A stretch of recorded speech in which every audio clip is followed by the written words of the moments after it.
કલ્પસ home ટેસ્ટમાં તમારું સ્વાગત છે। આજે આપણે બનાવશું લીલા ચણાનું શાક। તેના માટે મેં ચણાને ધોઈને ફોલી લીધા છે અને સરસ એવા દાણા કાઢી લીધા છે। પછી 2 મીડિયમ સાઇઝના ટામેટાને ચોપરમાં કટ કરી લઈશું। 2 ડુંગળીને પણ ચોપ કરી લઈશું। પછી એક ખાંડની દસ્તામાં 10 થી 15 લસણની કળી અને એક મોટા આદુના ટુકડાને પણ સરસ એવું વાટી લઈશું। તમે તેને મિક્સરમાં પણ ક્રશ કરી શકો છો, પણ મેં ખાંડનીમાં અધકચરું તેને ક્રશ કરી લીધું છે।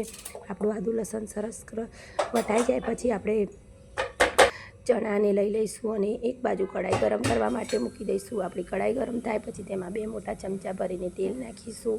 આપણું તેલ સરસ એવું ગરમ થાય પછી તેમાં આપણે હિંગ નાખીશું। જો તમારે તેલ વધારે ઓછું કરવું હોય તો તમે કરી શકો છો। આપણી હિંગ થઈ ગયા પછી આપણે ક્રશ કરેલી ડુંગળી નાખીશું।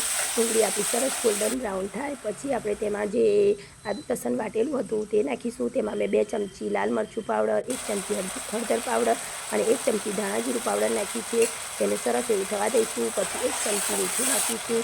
આપણું પેસ્ટ સરસ એવી થઈ જાય પછી તેમાં જે ક્રશ કરેલા ટામેટાં હતા તે નાખીશું। આપણા ટામેટાં સરસ એવા થઈ જાય ત્યાં સુધી આપણે તેને થવા દઈશું। તેમાંથી તેલ છૂટું પડી ગયું છે પછી આપણે તેમાં ચણા નાખીશું। ચણા નાખીને સરસ એવું મિક્સ કરી લઈશું। જો તમારે રસાવાળા ન કરાવવા હોય તો તમે થોડું પાણીને આવી રીતે તેને થવા દેશો। મારે રસાવાળા બનાવવાના હતા તેથી મેં તેમાં 1 ગ્લાસ ભરીને પાણી નાખ્યું છે અને પાણી નાખીને આપણે તેને 5 થી 10 મિનિટ માટે ઢાંકીને થવા દઈશું।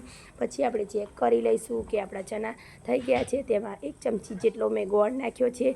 તમને ગોળ ન ફાવતો તમે સ્કીપ કરી શકો છો। પછી ઉપરથી લીલું લસણ નાખીશું। લીલું લસણ નાખ્યા પછી તેમાં આપણે 1 ચમચી ભરીને લીંબુનો રસ નાખીશું। જો તમને ખાટું મીઠું ન ફાવતું તો તમે લીંબુ અને ગોળને સ્કીપ કરી શકો છો। આપણા ગરમા ગરમ ચણા રેડી છે। ઉપરથી લીલા ધાણા નાખીશું અને તેને સર્વ કરીશું।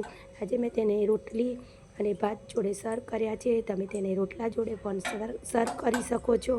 તમને મારી આ રેસીપી ગમતી હોય તો મારી ચેનલને લાઈક કરજો, સબસ્ક્રાઈબ કરજો અને શેર કરજો।